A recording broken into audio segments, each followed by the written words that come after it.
Welcome to the story so far this week. I'm Steven. I'm Aaron, and this is the funeral edition. We probably should not be laughing about that, but it's our stepmother's grandma. There you go. She lived a good long life. She was 94, died of natural causes, I'm assuming. Did I meet her? No. Alright, I've never met her. So, But, honestly, I've met her like one time. Really?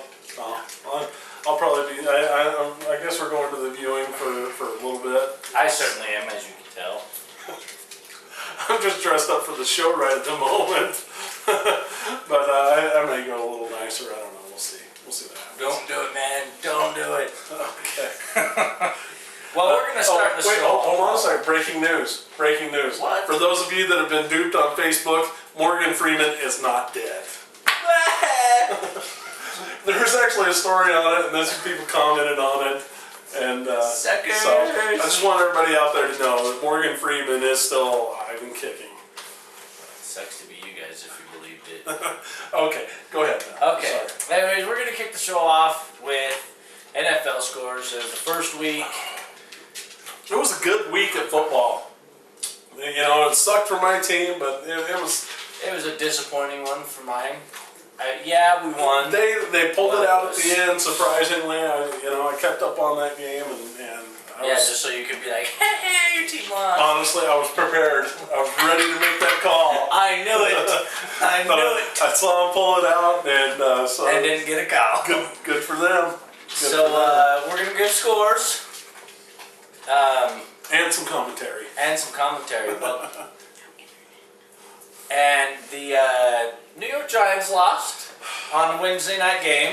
Very disappointing. I mean, defense just totally sucked. Offense, they were doing okay. Hopefully they get their act together this week. I hope so, but I really wish they would have done it against Dallas. So, my Eagles won. Yes, it was an ugly win. We should have just whipped the crap out of the Cleveland Browns, but what can I say? W's a W, and we won 17-16. Other scores around the league: Chicago creamed Indianapolis 41-21. Detroit won, barely squeaked by St. Louis, which was a surprise, but still they won. New England kicked the crap out of Tennessee, no surprise there. Atlanta beat Kansas City very handily. Yes, and KC looked like they were going to do pretty well at the beginning of the game, but that's about the only time they looked good.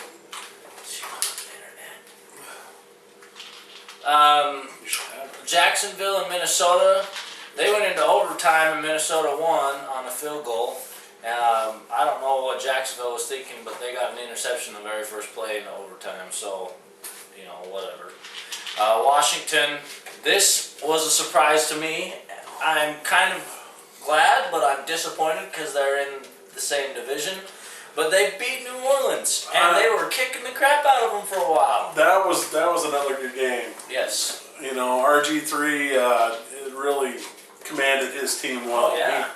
He's definitely he's the future of that franchise. Rookie of the year right there. I'm calling it right now. I mean, he came out and I think, what did they say? He scored on 4 out of 5. They scored points on 4 out of the first 5 drives or something like that. Yeah. The only one that they didn't score on was they took a knee at halftime, or going into halftime.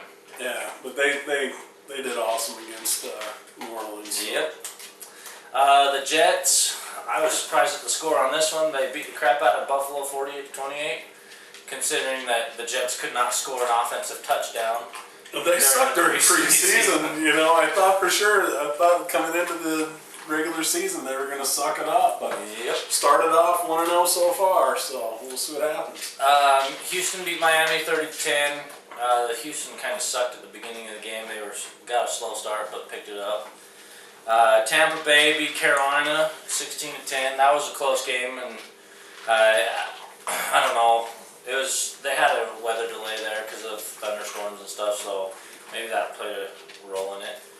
Denver, that's a team to watch out for this year. They beat Pittsburgh 31-19. Peyton Manning doing his thing. You can't question Peyton, man. I mean, the dude is back. He's only throwing 2 miles under what he was throwing before he went out with his injury. Yep. And I think he's got that chip on his shoulder too, saying, you know, Andy, I'm going to prove that you shouldn't have gone with.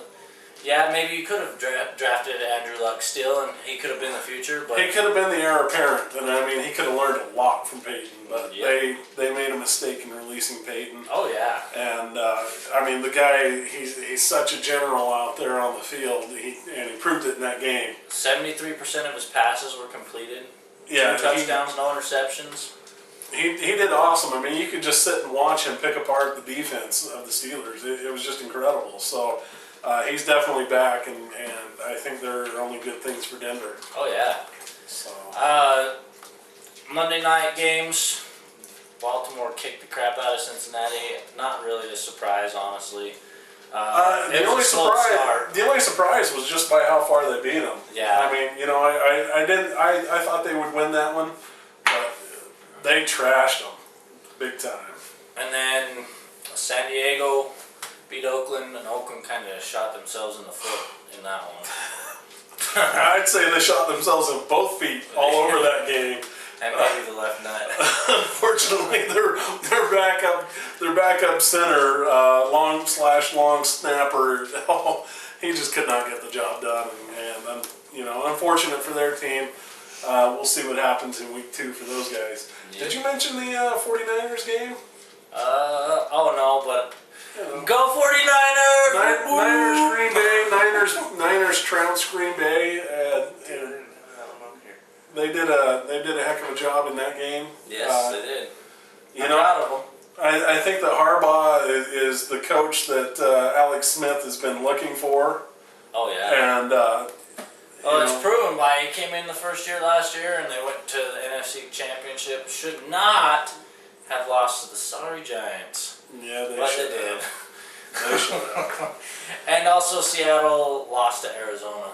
I thought Seattle would be better this year. They were looking pretty good, and they had a chance to win it. They had like 2 or 3 chances to win it, but rookie quarterback, not used to the pressure, right down there in the red zone, and she couldn't pull it out.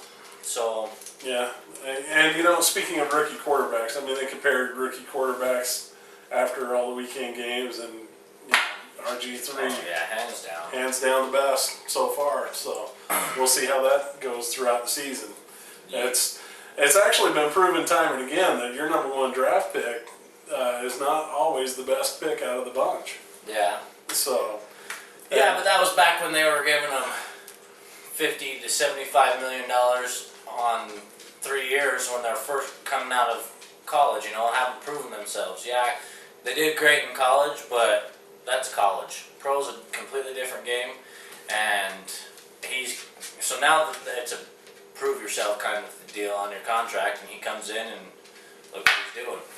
Well, you know, Indianapolis picked Luck over RG3. Yeah. And I think there again, I think he may have a chip on his shoulder about that. Could be. Just not going number 1, feeling that he's number 1, and now he's proven it. So. Yeah, but I think he'll get a better. He'll have a better coaching experience there with Mike Shanahan being there.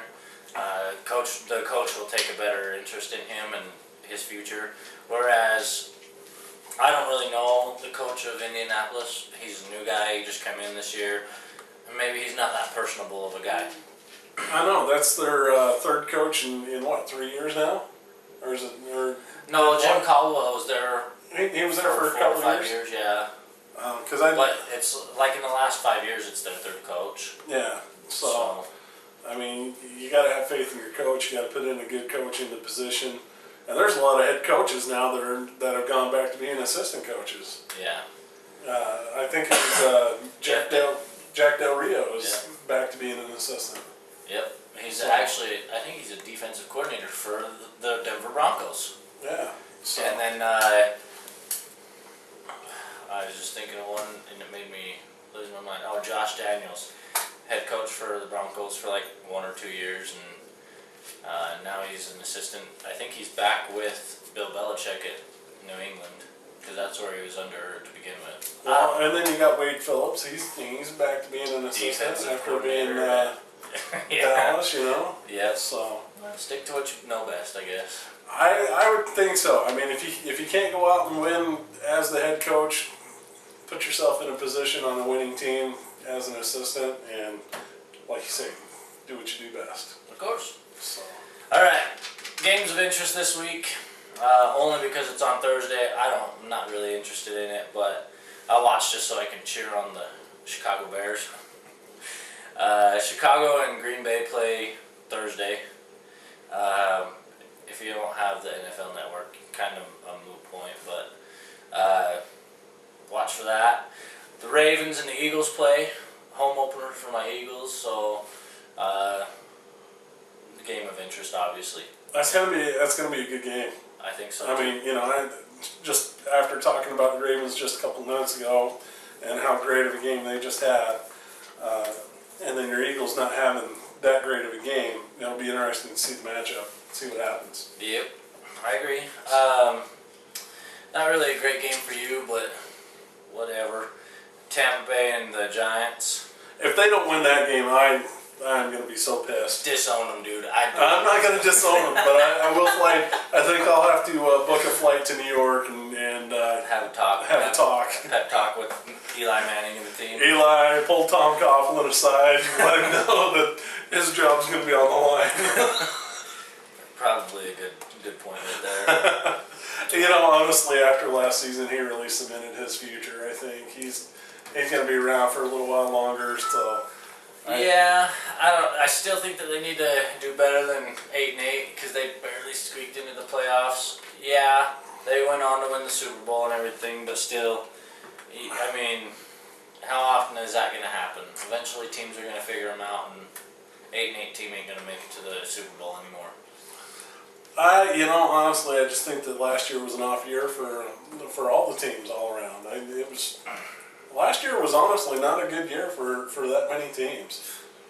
So even when it looked like to be their year, like Green Bay and San Fran. Yeah. So, Yeah. I just want Seattle to beat Dallas. Go Seattle. I'm not really interested in it other than Dallas losing. You know, one thing we haven't brought up yet is the fact that the Saints players that were involved in the Bounty Gate got their suspensions appealed and won. Can a man talk? I wasn't there yet. Oh, sorry. Come on, man. With them glasses, with them bottle caps, you should be able to see into the future and see me coming. How do I feel? Next Monday is Denver and Atlanta in Atlanta.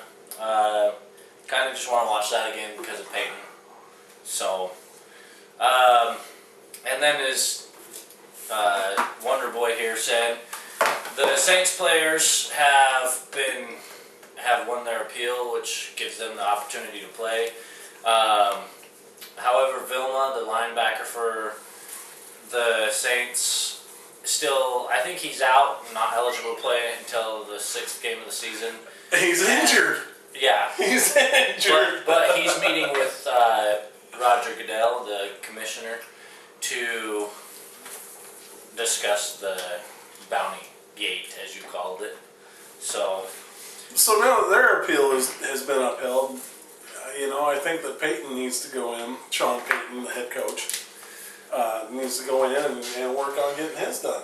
Because he was just the head coach. He's not the guy that sicked them on him. That's true. It was the defensive coordinator, Williamson or something like that. I agree. But as a head coach, you should be knowing what's going on with your team and be able to rein it in if need be. True, you should, but you know, I mean. But there's always secretive stuff going on. I get your point on that. You know, it could be that dude was doing it behind his back and talking to players that he trusted. Of course, you know, just like if I thought this person over in left field, as you were saying earlier, was a piece of crap, and I didn't want to tell them, but I wanted to voice it. Maybe I'd tell you, but not them. That's not the way I operate. I'll tell them. Straight up. Straight up, dog. Straight up. I mean, I'll talk about him about it all day long.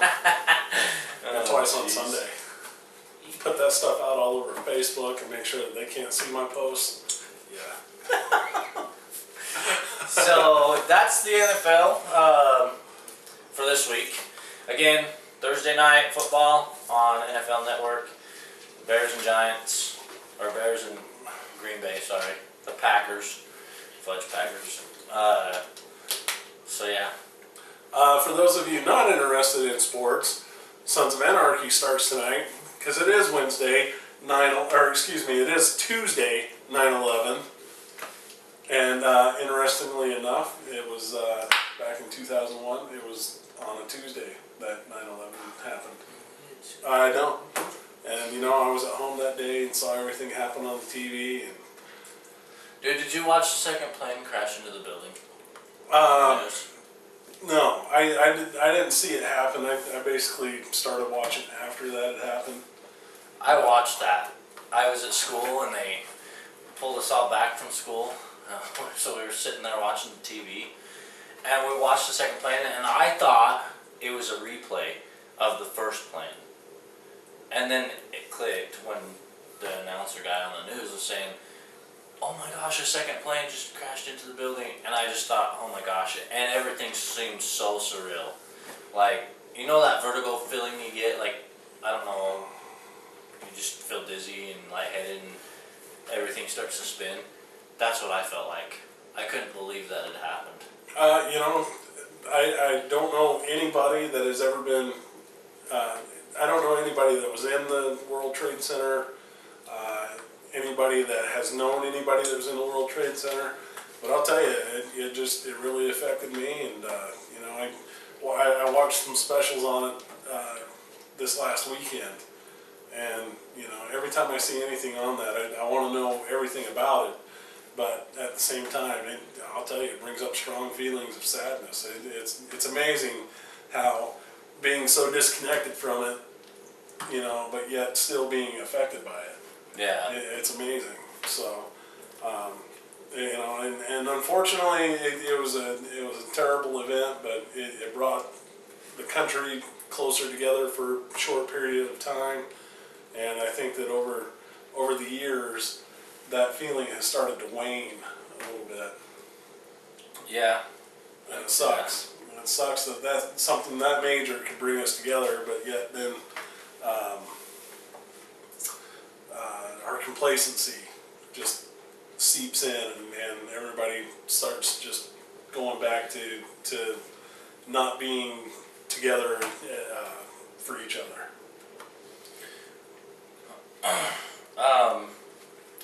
You know, for the longest time, I felt like, okay, I don't want you to think, I don't want anyone to think that I am not a patriot, because I love America, I do. But I think we are an arrogant, proud nation. Not necessarily that proud is the wrong word or a bad word, but the way we act proud is a bad thing. Well, we are arrogant. I mean, who comes into our yard? Who comes into our yard? Nobody. Nobody. Except for some people. You know? And there's only been very few times that people come into our yard and challenge us. And we put a boot in their ass. 9 times out of 10, because we're the big dog on the block. I know. But they can still sneak in the backyard and come and catch you off guard, and that's what happens. What I was meaning by that, though, is look at our education system and look at, like, let's say Europe's education system. How many kids at a young age learn to speak, let's say from Germany, learn to speak something more than German? For a lot of countries, they speak their native tongue and then English and sometimes a third or fourth language. Yeah, and they're taught that at school. And we try to do that at our schools, but how often? Not very much. Yeah. I mean, mostly it's Spanish. It's a requirement. 2 years it's a requirement, and after that they don't care. Say, fortunately for me, back in my day, it wasn't a requirement. I would have flunked that stuff. I mean, you know, I could count to 10 back in the day in Spanish, and say a few other choice words, but that's about it. So, but yeah, but I guess nowadays they do make it a requirement. So, which is good because I mean, come on, everybody's integrating. You know, eventually, we're gonna eventually is what's gonna happen is we're gonna be so integrated that there's not gonna be just white African Americans, Chinese, Japanese. Everybody's gonna be such a mix of interracial people that it's not gonna matter. Because what's gonna matter, it's gonna come down to your religious beliefs, and that's what happened with 9/11 it was religious beliefs. Absolutely. So shout out to the heroes of 9/11. Moment of silence for those lost in 9/11. okay. And on to a new story that I want to talk about, unless you have something you'd like to speak about. No, go ahead, please. Okay. I was reading the news the other day, yesterday, and I heard about this story earlier too. But a kid in New Jersey and his parents were going to fly to Los Angeles, and they were stopped from boarding the plane because the kid had Down syndrome. Did you hear about this? Oh, I did. I did hear about that. And I couldn't believe that. The pilot said that he was agitated and being rambunctious. Running all over the terminal and that. Yeah, but his parents have a video of him right before then, sitting there playing with. He was playing with an iPad or an iPod or something. He was sitting there being calm next to them, and they have video of it, video proof. And his dad's in the video. His dad's saying, "Look at him. He's proving that he's a good boy." And they still refuse to let them board. They upgraded their tickets from coach to first class, and they denied them and told them they had to take a later flight. Yeah, that's can't ridiculous. I would be suing that airline. Of course. I think it was American Airlines. I'm not sure. Was it American or was it United? It was American Airlines. So, I understand their policy and everything, but their policy, they have a special policy for disabled people, which usually the disabled policy is, like somebody in a wheelchair, or obviously you can see they're disabled. They get kind of first dibs, or they get better treatment, which is cool. But in this case, they got he was treated as a second-rate citizen because of his disability. Yep, which I think is bullcrap. I think so too. I fully agree with you. So, I can't believe what some of the places do. Some of our corporations and other crap like that, thinking we're untouchable or they're untouchable, and yeah. And unfortunately, it happens all the time. Yep. So, a couple of things I want to mention. I told you guys last week about the websites that I had liked, or I should say Facebook pages. One of them is Project SLC. They talk all the time about bands, let you know when bands are playing, different things like that. And then the other one I'm getting to here in just a second is I Support the Local Scene is what it's called. I think I mentioned that I thought that it was I Support Local Music, but it's actually called I Support the Local Scene. So another good little Facebook page for you guys to like and check out. And please send us links of pages that you think we should check out and possibly mention on the show. Right now I don't have any upcoming band dates to talk about as far as gigs that are being played. Unfortunately I was not able to, or I should say I just did not do my research today, so I apologize for that. Next week we'll guarantee that we have some dates for bands. One thing to keep in mind though, coming up in October, the 26th of October, Maverick and the Sweetheart Rebellion, our favorite band, they're putting on a show at Five Monkeys, and it's going to be a costume party. They would prefer that everybody come dressed in cowboy attire, since that's basically their design. And but come dressed up however you like. It's just a general costume party. So we look forward to seeing you there. We'll definitely keep you guys updated on that. And then, like I said, next week we'll have more dates of other bands. And if you know a band that needs help in advertising or anything, have them hit us up. We're looking to do some more interviews. We're getting some other interviews lined up right now, so look forward to those in the future. As always, look us up on Facebook at The Story So Far USA. Also look us up on YouTube, Dutch Aaron 90210. You can see past shows, past interviews. Hit me up on email, dutchaaron@hotmail.com, and tell your friends. You know, we need all the support that we can get too. Like us on Facebook. Definitely. So, I think that's going to be a show for this week. So this has been Aaron. This is Steven. And we'll catch you next time.